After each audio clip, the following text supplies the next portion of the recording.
Jon Nelson. I am the Chief Pulverize Officer from Pulverize the Stigma. Can you tell me a little bit about your own mental health journey? Yeah, I started about a little over a decade ago. I started getting pretty sick. I didn't know what was going on. Self-esteem and confidence were just declining pretty rapidly. And I started seeking therapy. I went to my first primary care physician appointment with my nurse practitioner and was just telling him what was going on. And started on my first antidepressant and was told, we think you have major depressive disorder. And that was the start of my journey of just trying to really understand, what's going on with me. Yeah, what was going on with you? That was the neatest part about this was, let's figure this out. Let's do some research. Let's talk to people and, continue to see more and more medical professionals. I quickly ended up going into psychiatrist, trying to advance my medication and try to figure out what was happening. And, I very quickly realized that things weren't working for me. And that journey over a decade ended up being pretty severe. The process was over 10 different medications. I did 35 sessions of transcranial magnetic stimulation. I did psychedelics. I was in 2 residential treatment facilities for 30 days, 3 partial hospitalizations, 3 intensive outpatient procedures, and did 12 sessions of electroconvulsive therapy. So to let people know what severe depression looks like in its highest form is, in 2022, I actually was under anesthesia 14 times. 14 times just doing everything that I could to stay alive. And so the only consistent that I had throughout that journey, and I don't know if I mentioned psychedelics too, I also did psychedelics. So everything that you could imagine, I did. And so I go through this entire journey, and the only thing that continued to increase was my hell in my body, my torture of my mind, my suicidal ideation, my physical feeling of this disease. Now, the only thing every single one of those treatments did for me was just continue to increase that hell and toxicity within my body. What inspired you to create Pulverize the Stigma? So I because I failed all of that phenomenal treatments that were out there. I say that sarcastically. And to prove to you the sarcasm there, the gold standard treatment for severe depression is electroconvulsive therapy. ECT is obviously what it's referred to. That's kind of the main thing. Shock therapy. It's extremely stigmatized. So you're dealing with a stigmatized condition, and now you have a stigmatized treatment. Guess how old that stigmatized treatment is of ECT? I'm going to ask you a question. We're flipping it for a second. How old do you think the gold standard treatment is for the number one public health crisis, in my opinion, in the world? I would say just the past few years, probably. So it is 10 years newer than when women were allowed to vote in the United States. It was created before the first McDonald's restaurant. So it's Okay, 90 I years was old. way off. 90 years old. So that's where we are within this world of, advancements in technology and everything that we have going on. Like, how is this what we're Right. doing? How is this where we are? And so, you had asked, why did I create this? So one of the cool things about being able to fail everything is, I failed everything and I get into a clinical trial out of Mount Sinai Hospital in New York City. And I'm, put myself in the hands of the greatest human beings in the world who truly care about me. I walk into that office, they're looking at me in the eye and they're saying, "Hey, we want to make you better. We believe you. We know something is wrong with you. We want to help you." I never had that in 10 years of me going through this battle. I was kind of looked through, right? You have society basically telling you that there's something that you're the problem, right? I'm so stigmatized. I'm ostracized. I'm labeled. I'm a character flaw. That's what I get from society and from medical professionals. The stuff that they have for the majority of folks that are going through depression doesn't work, right? And so you have a physician base that's excited to kind of go into medicine to help patients, and you're trying to help patients and nothing works. So yes, they're going to get to that point of, just going through the rotations. And so I walk into this office from Mount Sinai, and the easiest analogy that I can say for it is, kind of going through the mental health journey that is severe depression, treatment resistant severe depression. Treatment resistant depression is technically what it's called. And most people do not know that term within this space. The mental health literacy is extremely low, but that's essentially failing two medications, you're treatment resistant. So majority of the population who suffers is in that camp. And so I go into this clinical trial. It's called deep brain stimulation. It was created about 20 years ago is when it first started being used for Parkinson's disease. And so with Parkinson's, once again, that's a disease that you can see, immediately, as soon as they turn it on, that specific portion of the brain, you stop shaking. It's done. Immediately, you go back 10 years in your life. I have a friend of mine. I'll never forget this comment. It was such a beautiful comment, something I'll never, ever, ever forget. Is her mom got it for Parkinson's disease. And she said the next day they went out to lunch and she had soup. She ordered soup. She hadn't ordered soup in a decade, right? Think of how big of a difference that this surgery is for Parkinson's. So what they've done is, you have these amazing physicians, Dr. Helen Mayberg, #1 neurologist in the planet, in my opinion, definitely within mental illness, fantastically bright, brilliant person who's been studying this for 30 years in regards to the exact location in the brain that they need to stimulate. A circuit is off. They have figured out the circuit is off. Let's stimulate this with electricity. Let's see if we can cure this absolutely hellish maniacal disease. So I go in for an 8-hour brain surgery. They wake you up about halfway through.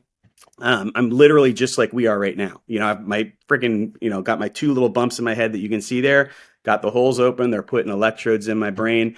And they're basically making sure that the brain activity is there. I'm doing some different computer games that they had me do kind of baseline beforehand. I'm in there. They actually turn the device on for about 10 minutes while I'm in there, so that they can see how my brain activity is going when I do the computer game versus not. The next day, I wake up, go up to their lab, their kind of Q lab is what they call it. And there's about 30 people there, literally from around the world. There were 25 people behind the line, is what they call it, in the surgery room. I mean, this is about as groundbreaking technology and in surgery and research that you can get. And they turn all of the electrodes on. And so what the process was very simple.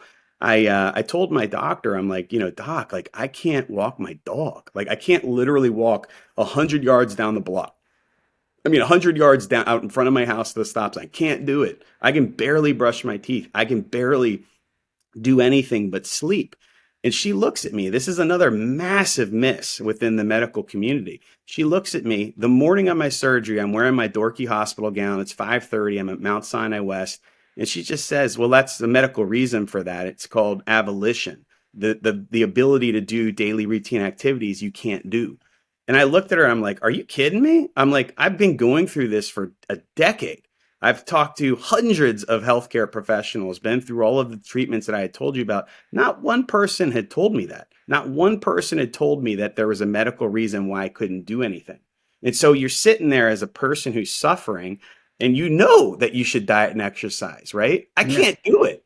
So I'm sitting upstairs in my room, pounding down food, watching Netflix, sleeping my face off, feeling horrible, even more about myself because I'm like, oh my God, like I can't even do this. Like, what am I doing? Right. And so I'm like, what a miss. We're this entire disease is trying to completely crush your soul. And that's a miss by the doctors to not tell you that, listen, this isn't you who is making these decisions. This is the disease, right? Like, what are we doing?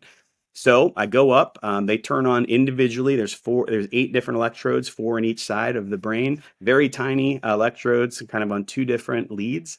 And they turn them on one at a time over a 2-hour period. And she would ask me one simple question. She would say, do you feel like you can walk your dog? And I'd sit there and I'd think, I'm like, I feel a little bit more motivated. I think so. And then the next one.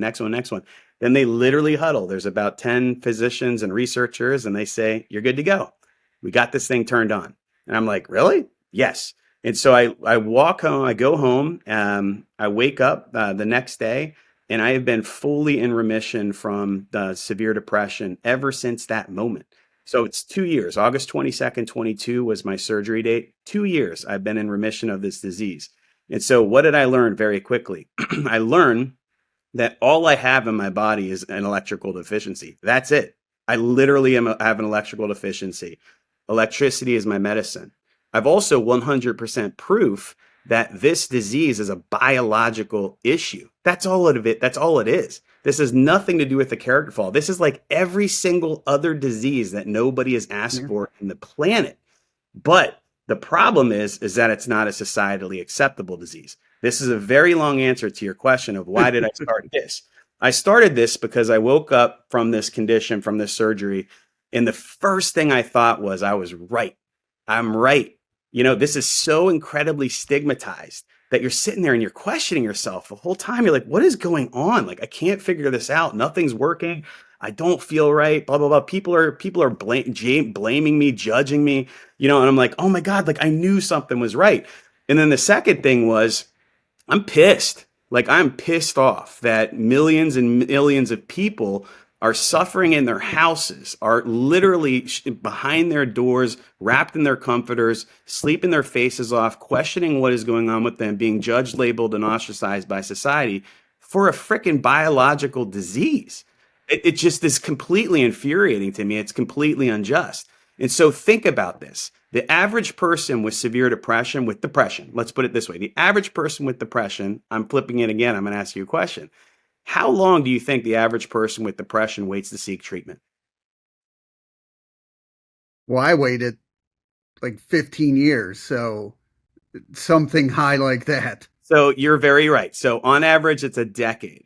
So think about this. I like to flip everything for people to understand the absolute absurdity of the stigma of mental illness. Yeah. Is because society is ignorant, because society is stupid, because society is deadly, that's the reason that people sit at home and suffer. So as a society, we have created an environment. We think it's acceptable. The vast majority of society thinks it's acceptable to have this thought process.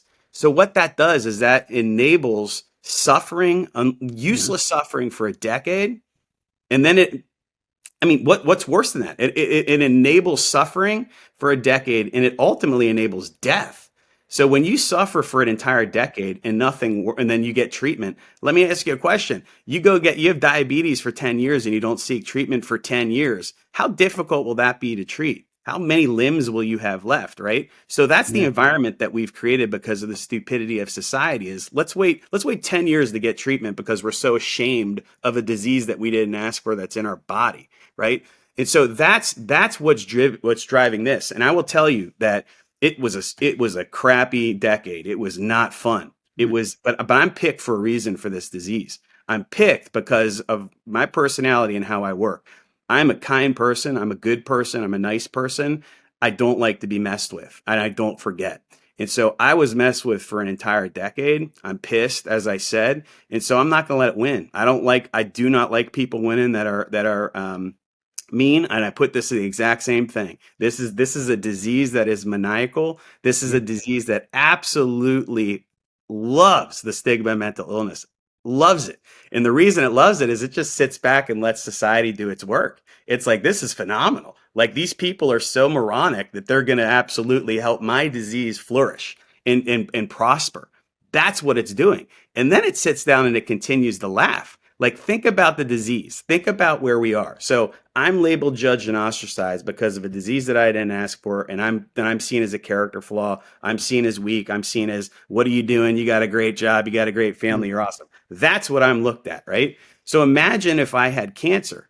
Imagine if I had liver cancer. Could you imagine somebody saying, "What do you have to have cancer for?" Like, dude, you got a great job. You got a great family. Dude, your kids love you to death. Like, what are you doing, man? Like, you're privileged, right? Like, you'd be the dumbest person in the entire world. That would be the dumbest statement that you could make. Yet, that's all that we get. That's Yeah. all that society gives us. That is why everybody dies. That is why everybody suffers. Now, let's take it a step further in regards to stigma. Stigma is a mental illness is obsessed with the stigma. So unless you have a guaranteed terminal illness like ALS, right? That's obviously horrific. Cancer's horrific. All of these diseases are absolutely horrific. And in its most severe form, serious mental illness is absolutely a terminal illness, 100%, and mostly because of the stigma. And so you look at that, and so the stigma promotes death. So then you die. So you die from serious mental illness. And then what happens, right? When you die from cancer, first off, when you have cancer, society rallies around you. Society loves you. Society brings casseroles to your house. They line up to take you to chemo and radiation. It's a communal hug. It's absolutely stunningly gorgeous. It's the best of the society. It's exactly what should happen. It's exactly what every disease should be. Again, the exact opposite with this. You get zero support, you get zero love, your caretakers are even questioned, right? And then you die. So now let's take it one step further. You die from cancer, you're a fighter, you're a warrior, we love you, let's do 5K races in your name, let's take care of your family and your children. Again, gorgeous, beautiful. Let you get life insurance so your family is financially taken care of. So the disease that's not acceptable by society in mental illness, you die, and you die by suicide. So now you're judged by how you died. So you're judged by the fact that you're living with this disease that society doesn't understand. Then you die. The disease's entire goal is to literally take over your entire body, literally take it over. Like I'm giving you this example to try to make it make sense to everybody who's listening. So the disease cuts every single connection you have out to life. Its entire goal is to make you 100% want to not be on this planet. I was euphoric for death. All I wanted to do was die. That's the primary symptom of this disease. And so when the disease literally has you die, it has you die. The disease is what kills you. It's not the actual healthy person. The disease is what takes your life. So you die by suicide. So now you're judged by how you died. And guess what? That horrific stigma that you felt, for instance, in my case, for a decade, now that stigma goes to the family. All right. So if we're talking about a torturous, horrific condition, the worst in the planet, other than a guaranteed terminal illness, this is my proof of that. Person dies by suicide, they've been stigmatized forever. Now they die. Now that stigma goes directly to the family. Now the family has the opportunity now, instead of getting love, support, kindness, and respect and life insurance, which you don't get 99% of the time because most plans don't pay for it, now they get to feel awkward, ostracized, and labeled forever. They have a hard time talking about your death to society because society doesn't understand it. Look at every single obituary of people who have passed from cancer. They're a warrior. They're a fighter. They lost their battle to pancreatic cancer. It's horrific, right? Look at every single obituary from somebody who's died by suicide. It's not mentioned. It's not mentioned, and it's awkward and there's shame, right? How horrible is this? Like, this is the world that we live in. It absolutely, again, pisses me off. And so I'm going to do everything that I can to poke society for the rest of my life and let them know that their thought process, the lack of education that they have in their mind about this, that's why people die. So main literally entry point into my website, into Pulverize the Stigma, in regards to this bad boy right here, is if you support or promote the stigma of mental illness in any form or fashion, even if that's internally, you're questioning and judging some person, or obviously externally you're promoting it and you're questioning that person, you are absolutely an accessory to murder. You are the reason that people are dying. So it's extremely simple. Like, do you want to be a person that is horrific and essentially kills people with your thought process? Or do you want to be a good person? Like, to me, this is extremely simple. And the thing that infuriates me about this is it doesn't cost $1 billion to fix this. It doesn't cost, you don't have to spend $1 billion of McKinsey consultants to come in here and figure out, how do we fix this problem? It's so simple. Like, literally, all you need to do is behave how somebody would behave if you told them you had cancer. Mike, you tell me you have cancer. I'm so sorry. I love you. Give you a hug. I can't wait to help you and do whatever I can, right? You show empathy. You acknowledge their disease. You acknowledge their suffering. You create an environment that lets people be able to come out and talk to you about what's going on in your body. You don't understand, right?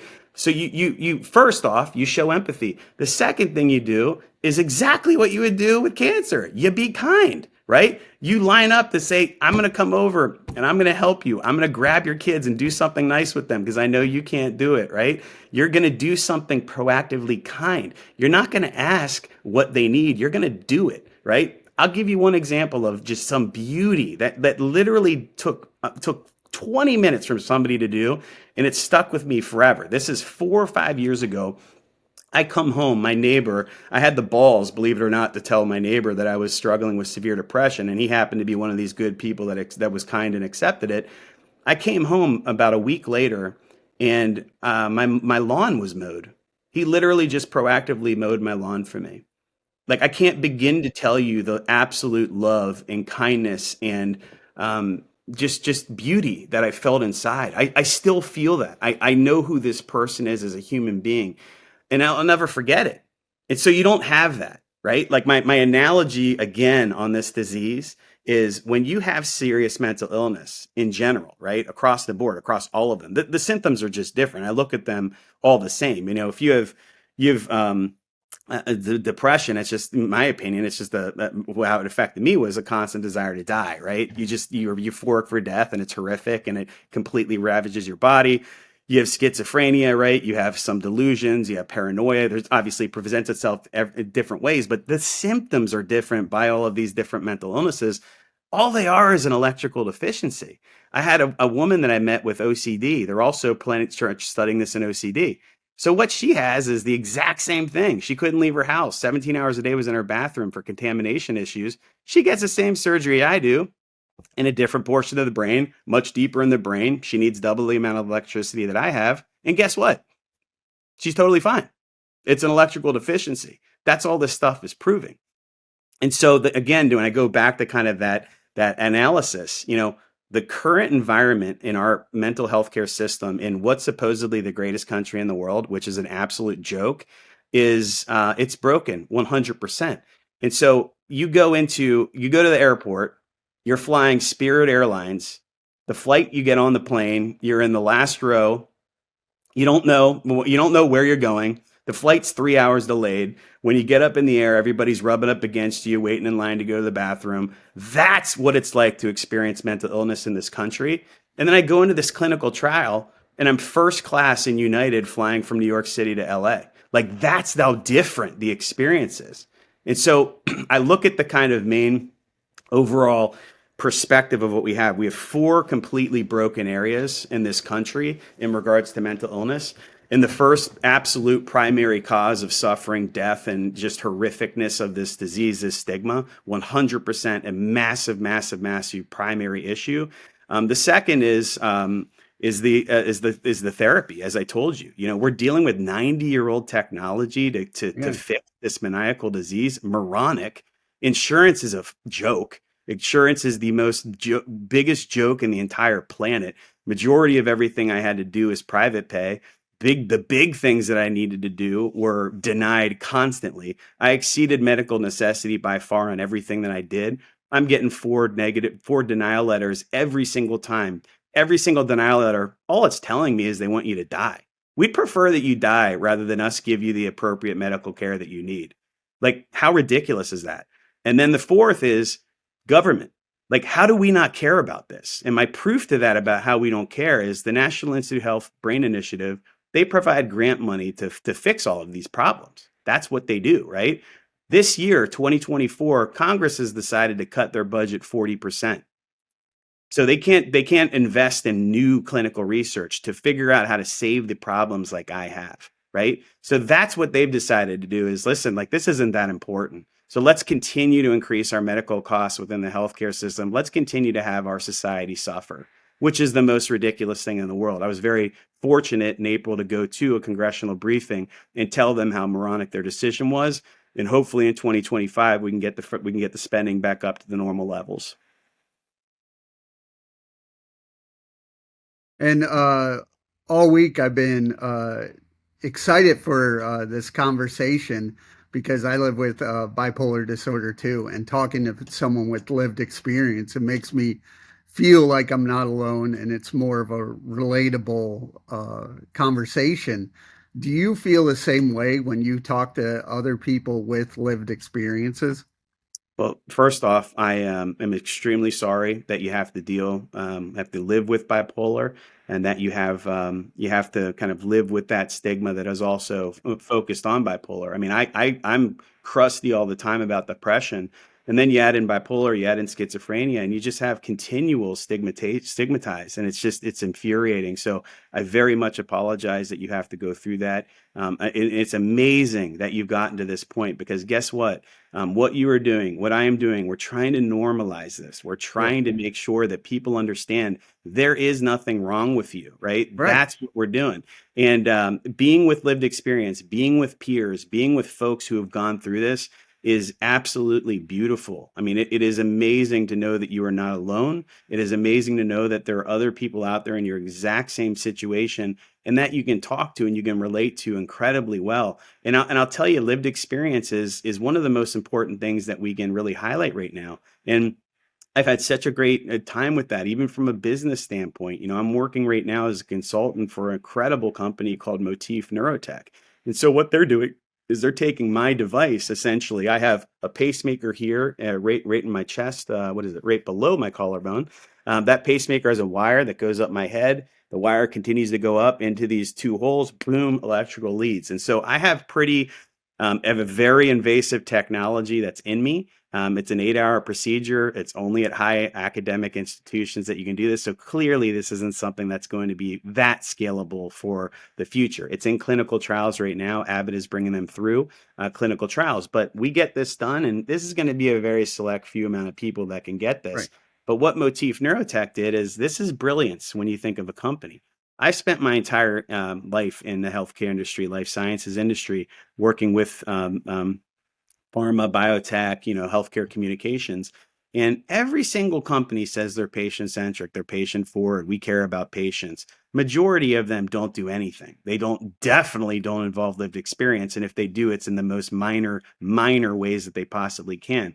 And then you have these beautiful companies like Motif with brilliant scientists, brilliant engineers, brilliant doctors, and they come to me. They came to me and they said, we can only be successful if we have the patient involved from the very beginning of the development of this product and this company.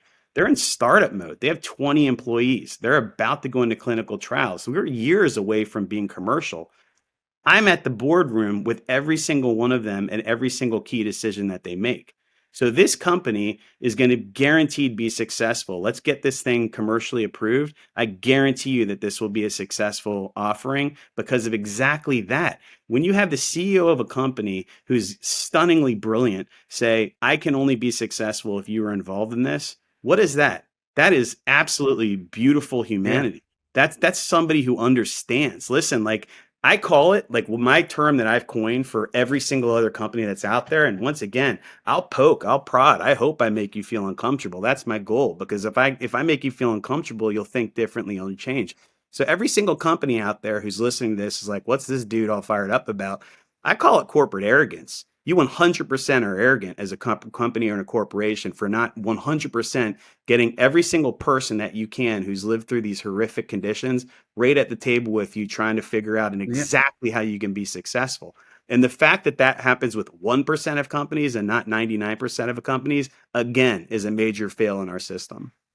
When I do research or go to conferences, they focus a lot on research, science, and all that stuff. And I don't see as much as people with lived experience going through their normal lives. How important is lived experience a part of, the scientific process? They're still trying to figure it out. I mean, the Yeah. cool thing is that we're seeing a slight renaissance with it. There's a lot more kind of lived experience summits. There's definitely a push to make this happen. The term lived experience is one, and I actually came up with my title while working with Motif of I'm the director of lived experience, right? Like, let's make this common. Let's Yeah. make it be a Yeah. term that every single company is out there trying to achieve and trying to figure out. I mean, I'll give an example. Like an example of this is, just the tonality, like how you speak to people. Look at their website. We just relaunched their website. And guess what? Look at the very bottom tag of that. This was developed with lived experience, 100% with lived experience. We have a council that I've been responsible for creating. We have 6 community advisory board members is what they are. So not only is it me with lived experience, we have 6 other people. We sit down on a quarterly basis and we go over everything with them. We are developing the tonality of the content of the copy. We're developing the look and the feel. We're making sure that the images are appropriate, right? Like this is a tactical example of how you use people. It's the best site, in my opinion, 100,000% within serious mental illness. Look at the tonality, look at the language, look at how we're talking to people. We're talking directly to the audience that is out there, that we need to make sure that people understand what's going on, and that the people that we're going with, that listen, you have a biological disease. This is nothing that you should be ashamed of. Yeah. There's a education about avolition. Like we're doing everything we can to make these people not feel horrific and suffer, and that's the main goal. What do you do to help your own mental health? Oh gosh, man. I work very well when I'm upset and things are unjust, and so this is a passion of mine. This gives me adrenaline and pumps me up because I like this. I Yeah. like poking. So that's one thing is I appreciate every single amazing platform and opportunity exactly like this to talk about it. So for my mental health, being able to do this and being able to give back and being able to be a voice for the millions of people who are sitting in their house right now in their comforters, like that gives me motivation, excitement, and passion. That helps my mental illness. This is a simple way for me to give back and for me to be, a voice for all of these people. And that was my main message that I had at Congress is I'm like, listen, I'm like, the reason people aren't sitting here knocking on your door talking about this is because of the stupidity of society who's labeled them, shamed them, ostracized, and keeps them in their house. So I'm going to be that person for you. I'm going to tell you the horrificness of what's going on. So that's one thing that I do for my mental health. The second thing is I have a massive passion for hockey. I coach 2 of my kids' hockey teams. My daughter, big time track and field. So I spend a lot of time with that. It's not just all about sports, but the quality time with the kids, the quality time with my wife. We like to do as much traveling and doing fun stuff together as we possibly can. But podcasts, things like that. That's my go-to. I was able to lose weight for the first time in my life too after this surgery. So I, was able to get that additional motivation and drive. And so that's something that's been able to help me from a health standpoint.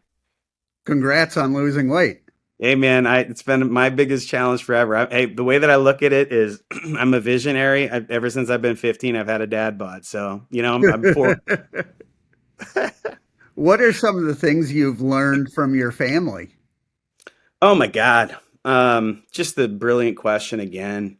The caretakers they are the only ones who have it worse than the person suffering because, I got, just annihilated, but I get to sleep for 20 hours a day, right?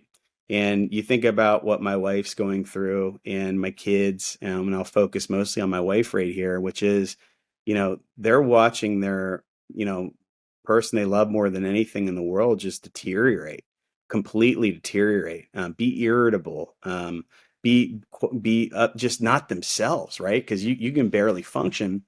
And so my wife, she becomes a husband. She becomes, a father to these kids too. She goes back and gets an additional degree every single to do around the house that we usually split up is now on her.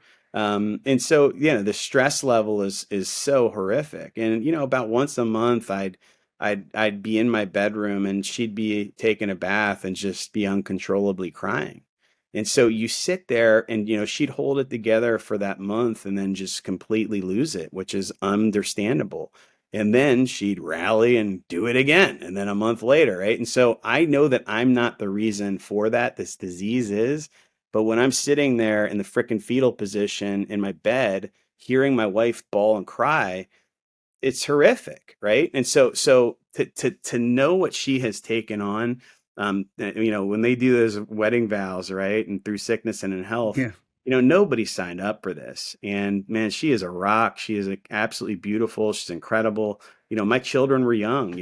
My children right now are 12, 14, 16, but Well, they're growing up with their dad who loves them to death, and then all of a sudden, he still loves them to death, but I can't do anything. It's very difficult, right? But that's all they knew, so it didn't impact them to that heart, the biggest level, because it's what they knew, and they also now have their healthy dad back. But to explain the physical, completely debilitating aspects of this, I would go, outside and throw the football with them, or, play hockey with them for hours. We would do stuff all the time. I came home one time from a doctor's appointment, and they're like, Dad, Dad, Dad, Dad, Dad, can you throw the, can we play a game? Can we play a game? Can we play a game? So I go outside with the football, and I threw one pass, and then I had to go inside and sleep for about 10 hours. That's how physically debilitating this is. So think again how that makes you feel as a human being. These children are sitting there looking at you. We love you, Dad. You're the best. You're a great dad. I looking at them. I love you so much. You guys are amazing. But I also can't be around anybody, right? That's what this disease is. Another example of the maniacalness of it. You're pissed because people aren't there to support and help you. But the ones that do come to support and help you, you're also pissed because you don't want to be bothered, right? Yeah. Like that, how much more maniacal does it get, right? That's where we are. And then you add on the top of that the judgment, shaming, ostracizing, labeling by society. That's why people die. It's as simple as that. So I flipped the script. So when people sit there, when people are ignorant and stupid enough to question people that die by suicide, that's about the most horrific thing that you could ever say and feel. It is the exact opposite. The fact that these people have been able to live an extra day, then they're the most strongest people in the entire world. Absolutely, most strong people in the world to live with this disease, live with this condition at the most severe level that it is, and be able to survive. So the fact that they've died, it's a terminal illness. That's all it is. The disease won. That's it. This has nothing to do with them as a character aspect. These are brilliantly smart, strong human beings that have been ravaged with hell, and the disease won. It's as simple as that. How does it feel for you to be helping others? Oh, I love it. This comes back down to the middle child thing. Once again, I was saying how I got picked and how this is kind of my coming outness of this is I'm a middle child. I'm an empath. I'm an emotional person. I feel everything, right? And so, the fact that I had to have my emotions obliterated for a decade, and now I've come out back again on the healthy side. I'm all in, dude. Like I spent my entire career on the client service side as opposed to being on the client side because I like taking care of people. I like to be the one who's making sure it's a good event, making sure it's a good project, making sure clients are serviced right and feel good. I know I can do that, right? Like it's like, oh yeah, I want to be the one responsible for making the evening awesome, right? Like that's my personality. And so this is that, man. I love putting this on my shoulders. Like, let's go. I'm not doing this with any other intent or purpose than to make sure that people who are suffering can suffer less and to make sure that we have less people die. That's it. And so it makes me feel extremely good to be making a small impact in that. And hopefully this can be a larger impact once we get more and more people just sharing this message. And all this message is dude, this guy's bananas, going balls to the wall in regards to this pulverize the stigma. And I hope people really take this to heart because all it is, man, you just got to show empathy, understand that people are going through hell. That's something that they didn't ask for, and be kind to them. Not hard. Do that, and we save literally countless lives. And the fact that we haven't gotten to that point yet as a society is mind-boggling to me. And so I hope to poke prod, make people feel uncomfortable for the rest of my life. And I enjoy that. What would you say to anyone going through a tough time? You're loved. I'm extremely sorry. We're there for you. We're advancing everything that we can from a medical standpoint to make the hell worse. I mean, to make the hell less in your body. And go get treatment. Go seek treatment. Go seek help. Get there earlier than 10 years. That's what we need. Talk to people about it, right? Talk to your loved ones. Talk to your friends and family. Get out of your head. Because the problem is that's the completely moronic stigma that I continue to talk about. all it does is keep you quiet. And so guess what? The swirl in your head gets worse and worse. So when you want to die all the time and you're not talking about it, it just gets more and more horrific. Then you add in substance abuse because guess what? Substances give you a feeling of relief because you can't get it any other way. You overeat, you oversleep, you think these horrible things, you do this adrenaline seeking behavior. That's my call out that I would say to family members and friends of trying to figure out someone's severity. When you see any of those things increase, it's just telling you that the disease is getting worse. I would also tell the people to, like I said, just get out of your head. I say F you stigma, right? So the stigma doesn't want you to say something. I say fight it. Absolutely talk about it. Talk about what's going on. That's going to make you provide some relief because it's out there, right? You're making sure that people are aware. You're making sure that, people that you're talking to can make sure that you're safe, right? That's all that we need to do is just be able to get more open about it. Call me. Dude, I talk to people all the time. Call me, text me, email me. My email is on Pulverize the Stigma. I do Zooms all the time, just to let people know exactly what we're doing. You're loved. You didn't ask for this. We'll do everything we can to make you better and hopefully get you better. And let's get you that treatment earlier than 10 years because guess what? Hey man, I don't have scientific proof for this, but guess what? If you start feeling sick and you're in there within 3 months, how can it not be easier to treat than if you're there in 10 years? How can people reach out to you?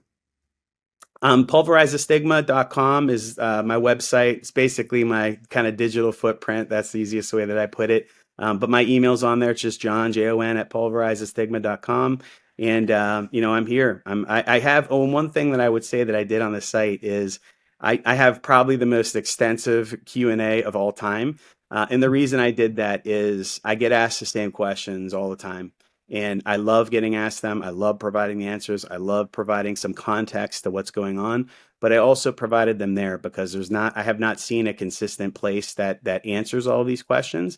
And so, a very simple one is, what do I do? Like, what do I do with a loved one who's suffering, and it's exactly what you just asked, right? It's let them know that they're loved, let them know that they didn't ask for this, let them know that, you'll be there for them at any time. Ask them if they're having suicidal thoughts. It's okay to ask that, right? So a taboo word is suicide. Society doesn't understand it. The most amazing question that I got when I was sick was, are you suicidal? Are you thinking about suicide? Rather than that being triggering, it was the exact opposite.